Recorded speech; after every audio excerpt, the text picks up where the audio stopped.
Hello friends, இன்னைக்கு நம்ம இந்த சம்மர் டைமுக்கு ஏற்ற உடம்புக்கு நல்ல குளிர்ச்சியும் பல நோய்களையும் குணப்படுத்தக்கூடிய வாழைத்தண்டில் தாங்க ஜூஸ் எப்படி செய்யறதுன்னு பார்க்க போறோம்.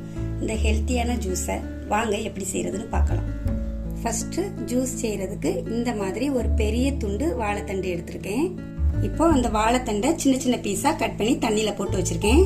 அதில் உள்ள நாரெல்லாம் எடுக்க வேண்டிய அவசியம் இல்லைங்க, பொரியலுக்கு எடுக்கிற மாதிரி.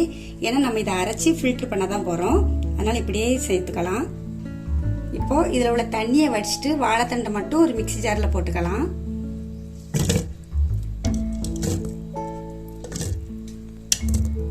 இது கூட 2 துண்டு இஞ்சி, 2 சின்ன வெங்காயம், 1/2 ஸ்பூன் சீரகம், 1/4 ஸ்பூன் உப்பு. இப்போ இதை மட்டும் அப்படியே அரைச்சிட்டு வந்துடலாம். இந்த அளவுக்கு கொஞ்சம் அரைச்சாச்சுங்க. இப்போ இது கூட கொஞ்சம் தண்ணி ஊத்திட்டு அப்புறமா நைஸா அரைச்சி எடுத்துக்குவோம்.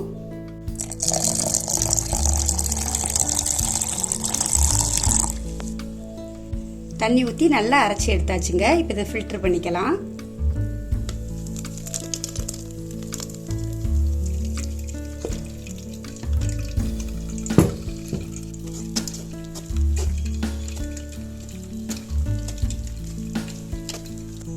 அவ்வளோதாங்க, ஜூஸ் எல்லாத்தையுமே நல்லா ஃபில்டர் பண்ணி எடுத்தாச்சு. உங்களுக்கு அரிப்பில் பிழிஞ்சு எடுக்க கஷ்டமாக இருந்தால் ஒரு ஒயிட் கிளாத்தில் போட்டு கூட நல்லா பிழிஞ்சு எடுத்துடலாம். இந்த ஜூஸை கல்லடைப்பு உள்ளவங்க, வயிற்றுப்புண் உள்ளவங்க, உடம்புல அதிகமான ஹீட் உள்ளவங்களாம் இதை அடிக்கடி குடிச்சிட்டு வந்தால் நல்லாவே குணமாயிரும். உடம்புக்கு அவ்வளோ ஒரு நல்லதுங்க. எப்போதுமே உடம்பை குளிர்ச்சியாகவே வச்சுக்கும் இதை குடிச்சிட்டு வர்றப்போ. இந்த வெயில் நேரத்துக்கு நீங்களும் கண்டிப்பாக இதை உங்கள் வீட்டில் அடிக்கடி செஞ்சு குடிச்சு பாருங்கள்.